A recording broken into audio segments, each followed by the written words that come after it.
चाँद से मुखातिब होके कहा मैंने, पूछ लिया उससे इश्क का पता मैंने।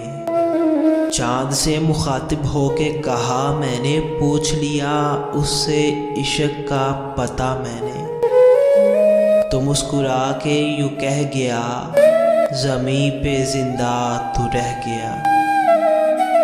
वरना ये वो आग है जो बुझती नहीं, वो सवारी जो रुकती नहीं। मशहूर जहां में फिर इश्क के किस्से हुए, इंसान तो इंसान मेरे भी दो हिस्से हुए। इंसान तो इंसान मेरे भी दो हिस्से हुए। चाँद से मुखातिब होकर कहा मैंने।